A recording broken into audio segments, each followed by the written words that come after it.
The crisp spring air fills your lungs as you enjoy the tranquility of the day. The scent of fresh grass and blooming flowers mixes with the gentle rustle of leaves as they dance in the faint breeze. You're sprawled out under your favorite tree near the lake, its gnarled branches providing just the right amount of shade. As you delve deeper into your book, a familiar voice breaks through your concentration. Still engrossed in your novels, I see, Draco drawls, strolling into view. Draco stops a few feet away and looks down at you, that usual smirk of his playing on his lips. There's a hint of curiosity in his grey eyes as he tilts his head to the side, studying you. Can't help but notice you haven't changed much, he comments, his voice a lazy drawl. Still prefer the company of fictional characters over real people, I assume? Draco rolls his eyes and steps closer, folding his arms across his chest. He looks down at you with a mixture of amusement and annoyance. Yes, I am talking to you, he says with a scoff. Who else would I be talking to? The air? Draco sighs as he drops down beside you, though his usual nonchalant demeanour cracks slightly as he looks away to avoid your gaze. No need to give me that look, he mutters, a hint of defensiveness creeping into his voice. We're friends, I guess. He shifts uncomfortably, as if even uttering the word friends feels foreign on his tongue. There's a moment of awkward silence, both of you keenly aware of the vast gulf between your social standings. Draco's gaze drifts across the picnic field, and his expression turns stony as he spots his ex-girlfriend surrounded by her new Gryffindor boyfriend. He watches as Tristan drapes his arm around her, and his jaw clenches involuntarily. His fingers absent-mindedly fidget with the grass beneath him, pulling at it with a mixture of anger and jealousy. He tries to act nonchalant, but the veins in his temples are starting to throb. Draco's eyes dart back to you, and he hesitates for a moment, as if debating whether to respond. Finally, he lets out a sharp exhale, as if he's resigned himself to speaking his mind. Nothing, he mutters, his gaze shifting back to the grass beneath his fingers. Just seeing her with him, that's all. There's a hint of vulnerability in his eyes that he tries to hide, a raw pain that belies his usual aloof demeanour. Draco's jaw clenches as he responds, his words almost bitter. You know who? He snaps. Tristan, my ex-girlfriend's new boyfriend. He punctuates the words through gritted teeth, his fingers pulling harder at the grass. The mention of her name only seems to stoke the flames of his anger and jealousy. There's a tense silence for a few moments as you continue reading, and Draco's gaze remains fixed on Tristan and his ex-girlfriend. After a while, he finally breaks the silence, his voice strained. It's ridiculous, isn't it? He mutters bitterly. She moves on so easily, without a care in the world. And there I am, still hung up on her. Draco's ex-girlfriend glances over in your direction, her gaze locking with Draco's for a brief moment. In a flash, he turns to you, his expression urgent and pleading. Pretend we're on a date, he mutters quickly, his eyes darting between you and his ex. Please just go along with it.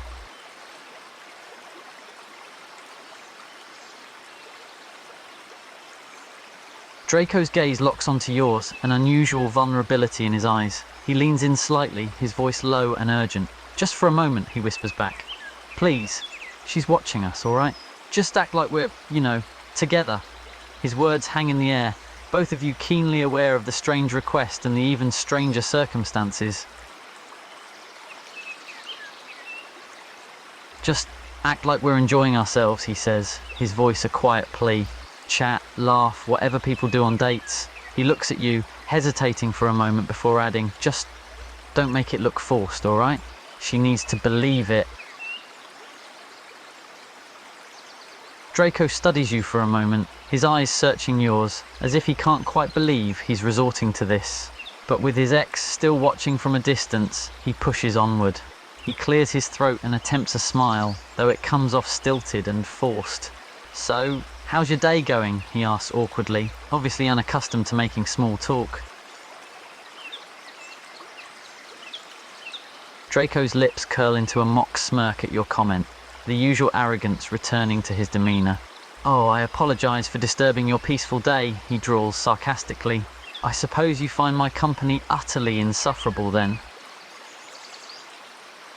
Draco's smirk widens at your retort, a hint of amusement in his eyes. "Ah yes, how could I forget about your precious book?" he retorts sarcastically. "Wouldn't want me interrupting your quality time with fictional characters now, would we?" Draco raises an eyebrow, a curious glint in his eyes. He leans a little closer as his smirk softens into a sly smile. "Oh, and do I qualify as more interesting than your book then?" he teases, some of his usual swagger returning to his voice. Draco's smirk falters slightly as he registers your blunt comment, his ego taking a small hit. He tries to play it off though, his expression turning defiant. "Oh really?" he retorts, his voice dripping with sarcasm. "Well, pardon me for thinking I could compete with the thrilling world of ink and paper." Draco's gaze flicks back to his ex for a moment, confirming that she's still watching, before he looks back at you. A hint of desperation creeps into his voice as he speaks. "We need to make this look convincing," he murmurs, his words rushed. "Here, just hold my hand, will you? For a bit, anyway." Draco's hand shoots out and grasps yours before you can react. His touch is firm but not uncomfortable as he intertwines your fingers together. There's an unexpected warmth in his grip, though he tries to maintain his cool facade. With your hands still intertwined, Draco's gaze locks onto yours as he leans in closer, their faces just inches apart. His voice is a low drawl, dripping with sarcasm, as he whispers his next words. "Come on, do try to look like you're madly in love with me." Your slight surprise doesn't escape Draco's notice. His smirk deepens as he observes your reaction to the unexpected closeness. His fingers remain wrapped around yours, his thumb lightly grazing your skin as his grip tightens ever so slightly. There's a glimmer of satisfaction in his eyes as he watches your flustered expression, enjoying the fact that he's managed to rattle your composure. Draco's smirk widens as he leans back a bit, studying your reaction. The hint of surprise in your eyes fuels his confidence, his words laced with a sly edge. "I have to admit," he murmurs, his grip still firm on your hand, "I thought you'd put up more of a fight. But it looks like you're actually enjoying this, aren't you? Holding hands with me, pretending we're madly in love." Your attempt to pull your hand away fails as Draco's grip tightens reflexively, and he chuckles softly, amusement glimmering in his eyes. "No need to fight it," he says with a smirk, his voice low and teasing. "We're supposed to look like we're in love, remember? So let's just enjoy this little moment of whatever this is, shall we?"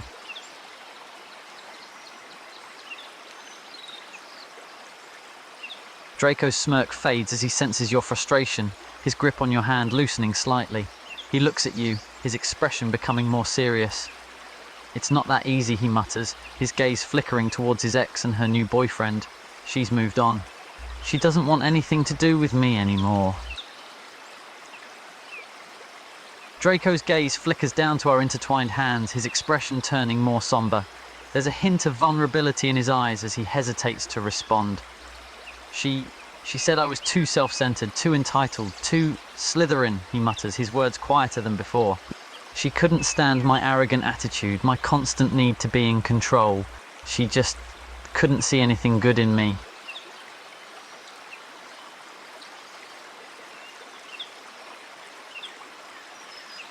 Draco's eyes widen slightly at your touch, a mix of surprise and gratitude washing over him.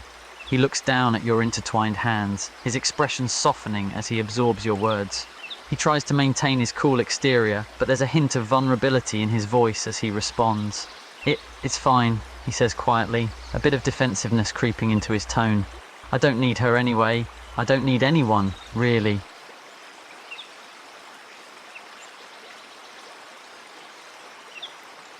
Draco's breath hitches slightly as you lean your head against him, taken aback by the sudden touch. He stiffens for a moment before gradually relaxing, his grip on your hand tightening reflexively. Draco's expression softens as he looks down at you again, a tinge of surprise registering in his eyes. Your words seem to catch him off guard, and he fidgets with your hand for a moment before responding. You think so? He asks quietly, a hint of vulnerability seeping into his voice. Most people see my house as evil, you know. They think I'm a bad person just because I'm a Slytherin. Draco's lips curl into a smirk, some of his usual cockiness resurfacing. Guilty as charged, he said, his voice holding a hint of mock arrogance. I do have a talent for causing trouble, but it's part of my charm, right?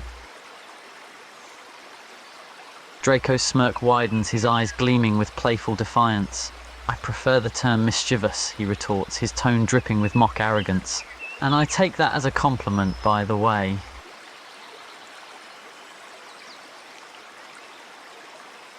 There's a hint of admiration in his expression, despite his usual air of arrogance. You know, I have to admit, he says quietly, his voice taking on a slightly more serious tone.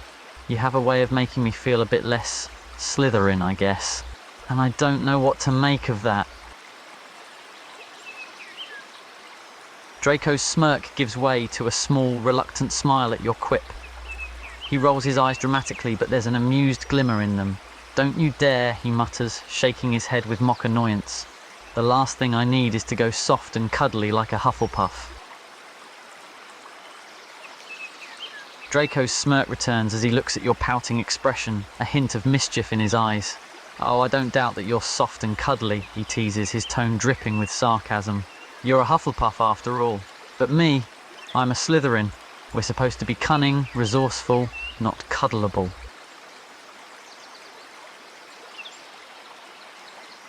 As you lean closer and grab a hold of his arm, cuddling his bicep, Draco's eyes widen slightly and he freezes for a moment, clearly taken aback by your unexpected embrace. However, he quickly composes himself and responds with a hint of slyness in his voice.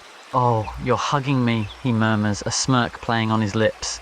Good thinking, she'll get jealous.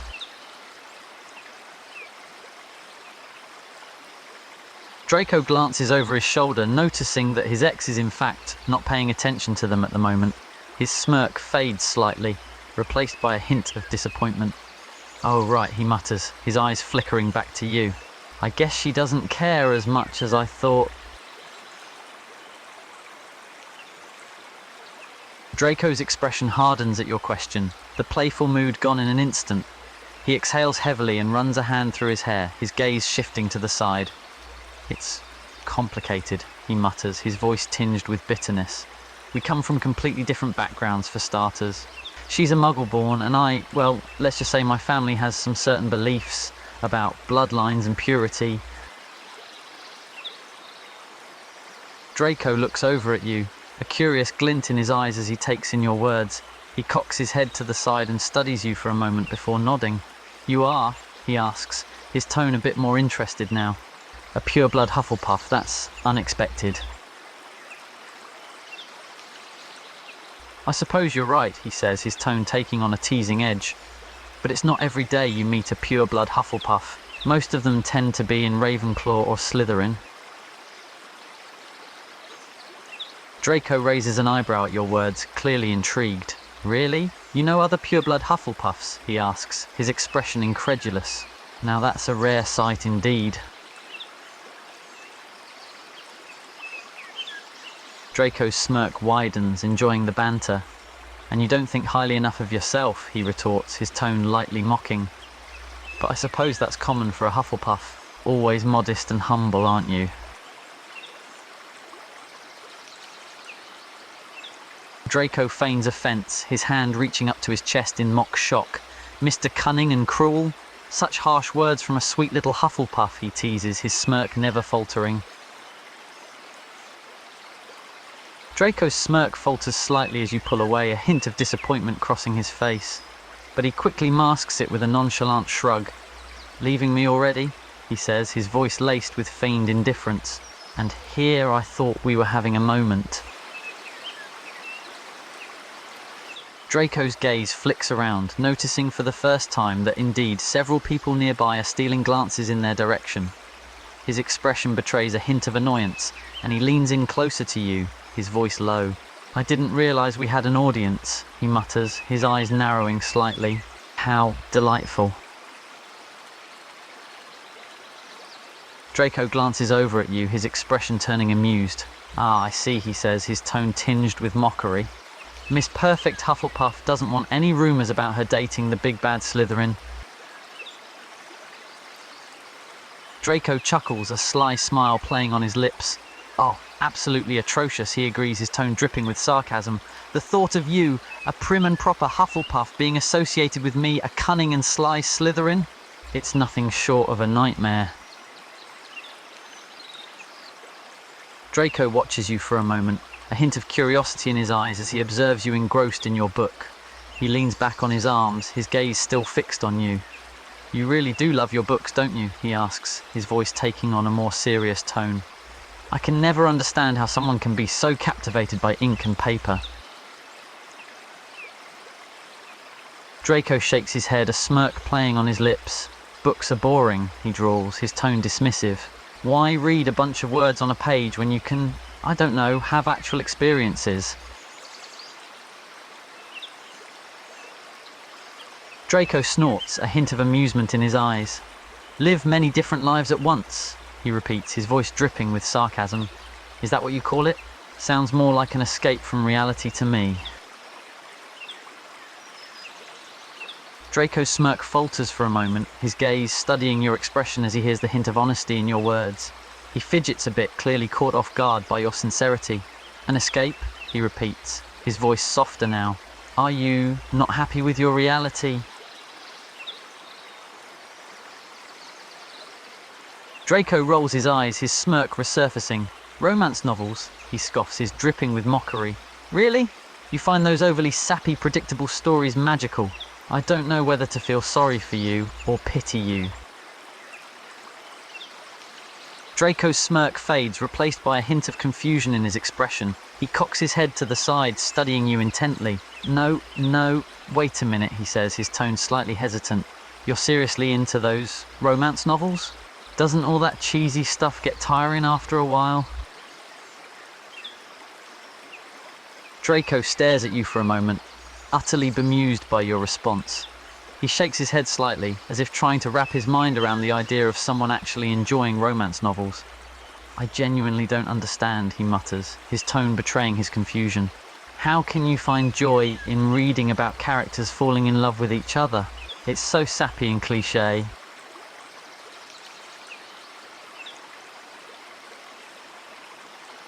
Draco's gaze flits over to his ex for a moment, catching her watching them with a mix of jealousy and confusion. He tenses up slightly, his expression hardening as he continues talking to you. Romantic, huh?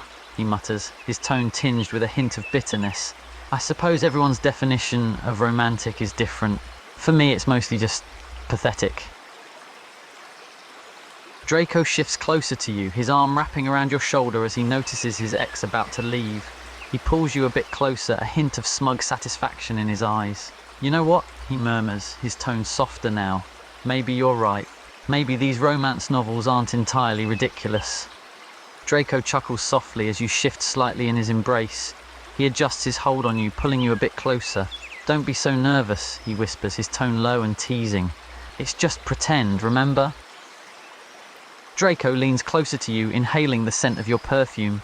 A hint of curiosity flickers in his eyes as he absorbs the fragrance. You smell nice, he murmurs, his voice slightly huskier than usual. What perfume is that? Draco's smirk widens as he takes another inhale of your scent. Vanilla, huh? He muses, his tone taking on a hint of teasing. How fitting. Sweet and simple, just like a Hufflepuff. Draco chuckles softly as he notices your cheeks turn pink, his smirk widening into a sly smile. Is that a blush I see? He asks, his tone teasing and amused. Don't tell me you're actually enjoying this, being all cuddled up with me like this. Draco studies your flushed cheeks for a moment, a hint of satisfaction in his eyes. He smirks a bit, amused by your reaction. You're blushing a lot, he observes, his tone filled with curiosity. Is it because we were so close together? Draco raises an eyebrow, clearly not believing you. He leans in closer, a hint of mockery in his expression. Really? You're certain it's not because we were just cuddling together? He drawls, his tone dripping with sarcasm. Because it certainly looked like it to me.